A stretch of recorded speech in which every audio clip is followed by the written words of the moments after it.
Good evening everyone, welcome to Study Agora. Study Agora में आपका स्वागत है। तो आज हम हमारा नेक्स्ट वीडियो देखेंगे यूपी पीसीएस की जो हमारी सीरीज चल रही है प्रीलिम्स के लिए। तो पहला टॉपिक है, देख लेते हैं। इनसैट 3DS सैटेलाइट लॉन्च करी है इसरो और आईएमडी ने। इसरो और आईएमडी की नई सैटेलाइट लॉन्च हुई है। GSLV F-14 रॉकेट से इसकी लॉन्च हुई है। ठीक है, इंपॉर्टेंट है। किस लिए हुई है ये, किस लिए यूज़ होगी ये सैटेलाइट? ये मेट्रोलॉजिकल सैटेलाइट है, तो वेदर फॉरकास्टिंग के लिए यूज़ होगी ये।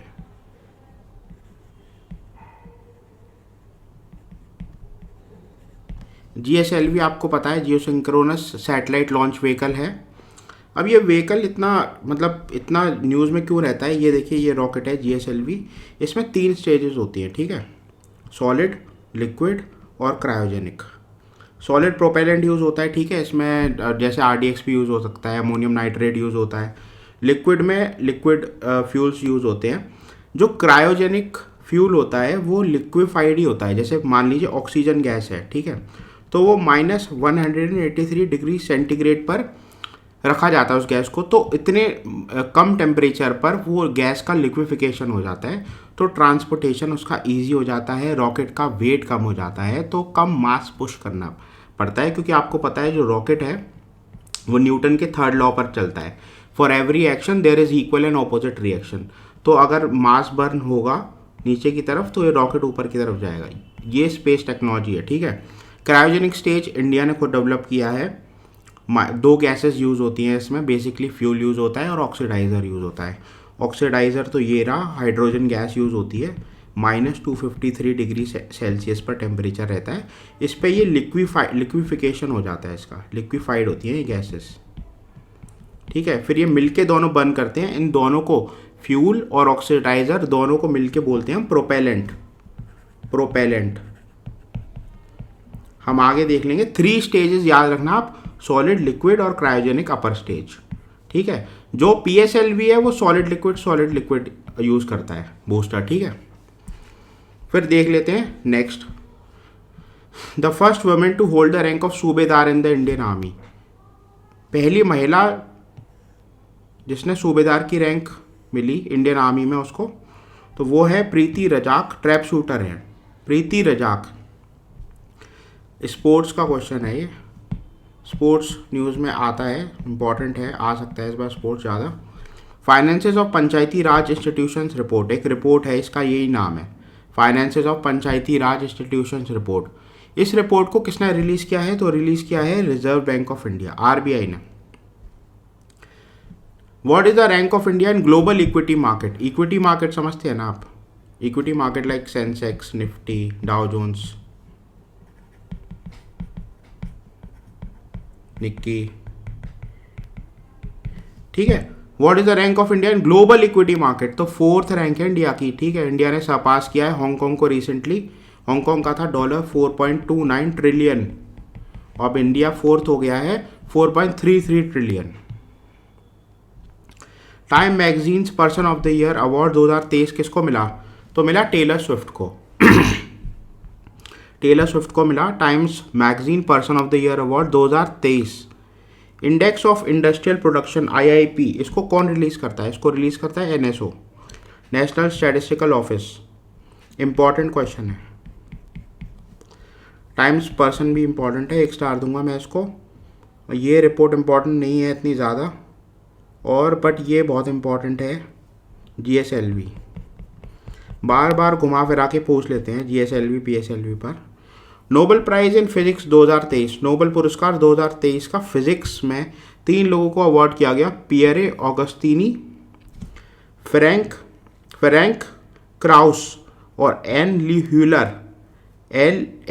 ह्यूलर for experimental methods that generate attosecond pulses of light for the study of electron dynamics in matter. अब बहुत बड़ी चीज़ें हैं ये। ठीक है, मैं समझा देता हूँ। बेसिकली कुछ ज़्यादा इसमें चीज़ें नहीं है। आपको पता है सबसे छोटी चीज़ जो होती है मैटर में वो होती है एटम। ठीक है, अब एटम के अंदर क्या होता है कि 3 पार्टिकल्स होते हैं, इलेक्ट्रॉन्स, प्रोटॉन्स और न्यूट्रॉन्स। ठीक है, और न्यूक्लियस होता है। इलेक्ट्रॉन्स काफ़ी स्पीड से घूमते हैं न्यूक्लियस एटम के अंदर। ठीक है, न्यूक्लियस के अराउंड। इनकी स्पीड बहुत ज़्यादा होती है इलेक्ट्रॉन्स की, तो नॉर्मली अगर हम इनके फिनोमेना को जाने तो नहीं जान सकते।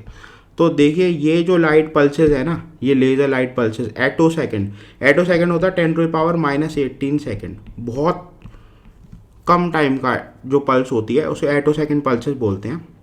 तो ये जो पल्सेस क्या होती हैं कि इस पल्सेस को जब हम इसमें ये पल्सेस जाती हैं ना, तो ये रिकॉर्ड कर लेती हैं पूरा ये जो इलेक्ट्रॉन का जो मूवमेंट है और उसके फिनोमेना, इसकी बेटर अंडरस्टैंडिंग पा सकते हैं हम। अब ये बहुत बड़ी रिसर्च है, मतलब अभी तक हम इलेक्ट्रॉन डायनामिक्स को समझ नहीं पाए थे। तो देखिए यही बोल रहा है वो कि experiment that generate attosecond pulses of light for the study of electron dynamics in matter. अब इससे मैं आपको एक प्रैक्टिकल एप्लीकेशन इसकी बता दूं। ब्लड होता है, ब्लड के अंदर मॉलिक्यूल्स होते हैं, ठीक है। तो अगर ये रिसर्च आगे जाके इतनी सक्सेसफुल हो जाएगी कि हम ब्लड वर्क्स को मतलब लाइट के अंदर ऑब्जर्व करेंगे इसी एटो सेकेंड पल्सेस से, और जो बीमारियां होने वाली हैं हम उनको डिटेक्ट कर लेंगे। तो बहुत एडवांस साइंसेज हैं ये, ठीक है। ये नॉर्मल जो हमारी क्लासिकल फिजिक्स है उसमें ये नहीं है, ये नैनो स्केल पे बात हो रही है सारी। तो वहाँ जो है पूरे जो है लॉज फिजिक्स के डिफरेंट हो जाते हैं। एक हम केमिस्ट्री में भी देखेंगे, अभी देखते हैं अभी आगे, ठीक है। तो मैंने आपको बता दिया। देखिए ये एटो सेकेंड पल्सेस ऑफ लाइट, इसका इन्वेंशन किया है इन तीनों ने। नाम बहुत इंपॉर्टेंट है और बहुत बड़ी इन्वेंशन है ये आपको ज़रूर इसके बारे में और डिटेल में पढ़ना चाहिए, क्योंकि बहुत टाइम चाहिए इसके लिए। Like it will require me around 30 minutes to explain कि ये कैसे जनरेट होते हैं और फिर एक सिंगुलर पल्स कैसे जनरेट हुई, ठीक है। Military exercise between India and Bangladesh, Sampriti exercise important है। इंडिया एंड बांग्लादेश के बीच में मिलिट्री एक्सरसाइज है। अब देखिए नोबल लॉरिएट इन केमिस्ट्री आ गया, ठीक है। नोबल लॉरिएट्स इन केमिस्ट्री 2023 मिला है 3 लोगों को, मोंगी जी बवेंडी, लुई ई ब्रूस और एलेक्से यकीमोव। ये दोनों रशियंस हैं और एलेक्से यकीमोव रशियन है। अब इन्होंने बेसिकली क्वांटम डॉट्स, इनकी सिंथेसिस होती है क्वांटम डॉट्स की, मतलब बनाए जाते हैं इनको लेबोरेटरी में, ठीक है। लार्ज स्केल प्रोसेस होता है। अब ये क्वांटम डॉट्स क्या होते हैं, नैनो स्केल के डॉट्स होते हैं। अब इनका यूज़ क्या होता है मैं आपको बता दूं कि बेसिकली क्या होता है कि कभी भी कोई भी चीज़ होती है छोटे जिसका साइज़ बहुत कम होता है, तो जनरली उनकी साइज़ अगर आप कम या ज़्यादा कर दो तो उनकी प्रॉपर्टीज़ चेंज नहीं होती। लेकिन क्वांटम डॉट्स ऐसे होते हैं कि अगर हम उनका साइज़ बहुत कम कर दें, लाइक नैनो स्केल में अगर उनका साइज़, जैसे मान लीजिए ये जो है 10⁻³ है, ये 10⁻⁹ है, ठीक है।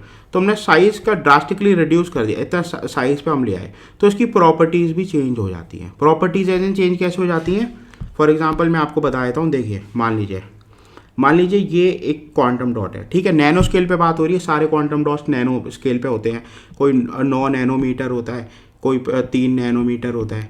तो होता क्या है बेसिकली कि लाइट अगर इसके ऊपर रिफ्लेक्ट आपने करी, normal diode light, blue light, तो मान लीजिए ये बड़ा वाला 9 नैनोमीटर का है, ठीक है। तो अब इसमें से लाइट अगर पास होगी ना, तो ये वायलेट लाइट जो है रिफ्लेक्ट करेगा अपने अंदर से, ठीक है। और ये मान लीजिए 3 नैनोमीटर का है और इस पर भी सेम ब्लू लाइट करी, तो हो सकता है ये रेड करे या येलो करे। तो देख लीजिए आप, साइज चेंज हो गया तो कलर चेंज हो गया, ठीक है। तो ये QLED टीवीज़ होती है ना, QLED टीवीज़, उसमें ये क्वांटम डॉट्स ही होते हैं। बेसिकली क्या है कि ये क्वांटम डॉट्स होते हैं सारे, तो उस पर पीछे से लाइट को जो है रिफ्लेक्ट किया जाता है, जनरल ब्लू डायोड लाइट को रिफ्लेक्ट किया जाता है इन क्वांटम डॉट्स पे, फिर ये अलग अलग कलर्स जो है वो करते हैं, रिफ्लेक्ट करते हैं। तो हमें क्या बेटर पिक्चर क्वालिटी मिलती है, बेटर पिक्चर क्वालिटी। और भी एडवांटेजेस होते हैं डेटा में, भी काफ़ी सब तरीक़ों से यूज़ कर सकते हैं हम इसको, क्योंकि ये बहुत एडवांस टेक है। इसीलिए केमिस्ट्री में क्वांटम डॉट्स के सिंथेसिस के लिए जो है ये नोबेल पुरस्कार दिया गया है। ये आप पढ़ना बहुत इंपॉर्टेंट है। फिजिक्स वाला भी बहुत इंपॉर्टेंट है, वो तो बहुत ही बड़ी इन्वेंशन है, और ये क्वांटम डॉट्स भी बहुत बड़ी इन्वेंशन है। फिर हम देख लेते हैं थ्वेट्स ग्लेशियर। थ्वेट्स ग्लेशियर बार बार इसे डूम्सडे ग्लेशियर भी बोलते हैं। इसकी लोकेशन है एंटार्क्टिका में। देखिए वेस्ट एंटार्क्टिका ये रहा, और ये रहा थ्वेट्स ग्लेशियर। अब ये क्या है कि इसमें बहुत ज़्यादा थॉइंग हो रही है, ठीक है, मेल्टिंग। ये ग्लेशियर बहुत मेल्ट कर रहा है। अब ये इतना बड़ा ग्लेशियर है कि अब ये अगर पूरा ग्लेशियर ये मेल्ट हो गया ना, तो करीबन 10 फीट सी लेवल इंक्रीज़ हो जाएगा। तो 10 फीट आप सोचिए, एक घर का जो नॉर्मल हाइट होती है एक फ्लोर की वो 10 फीट्स होती है, ठीक है। तो एक घर के बराबर आप सोचिए कि सी लेवल इंक्रीज हो जाएगा। तो बांग्लादेश जैसे कंट्रीज, ठीक है, बांग्लादेश, बहुत सारे कंट्रीज हैं। एक कंट्री है किरीबाती, इसे किरीबास बोलते हैं। ये सब लो लाइंग एरियाज हैं, ये सबमर्जेंस हो सकता है इन सब लो लाइंग एरियाज का, ठीक। क्लाइमेट चेंज की वजह से ग्लेशियर बहुत तेज़ी से मेल्ट हो रहा है। हाल ही में न्यूज़ में इसलिए था कि बहुत तेज़ी से मेल्ट हो रहा है थ्वेट्स, जो प्रीवियसली एनालिसिस करी थी इसकी उससे ज़्यादा तेज़ी से ये मेल्ट हो रहा है। तो इतना आपको पता होना चाहिए इसके बारे में। ये एंटार्क्टिका है पूरा, ठीक है, ये साउथ पोल है। पेंगुइन्स के बारे में हम देखेंगे, ठीक है, जेंटू पेंगुइन्स क्या होती हैं, एम्परर पेंगुइन्स क्या होती हैं, अलग अलग तरीके की देखेंगे उसको। पर आप ये क्वेश्चंस बहुत इंपॉर्टेंट है मेरे लिए, तो लाइक नोबल लॉरियट्स आप याद कर लेना, बवेंडी, ब्रूस और यकीमोव, ये केमिस्ट्री में मिला है इनको, और ऑगस्टीनी, क्राउस और एल ह्यूलर को इनको फिजिक्स में मिला है तीनों को। आप नीचे कमेंट में लिख के बताइए कि नोबेल जो प्राइज़ है वो कौन सा इंस्टीट्यूट देता है, ठीक है। आज ये क्वेश्चन है आपके लिए, ठीक है। फिर मिलते हैं नेक्स्ट वीडियो के साथ। आप चैनल को लाइक करिए, शेयर करिए, सब्सक्राइब करिए। Thank you, have a nice day.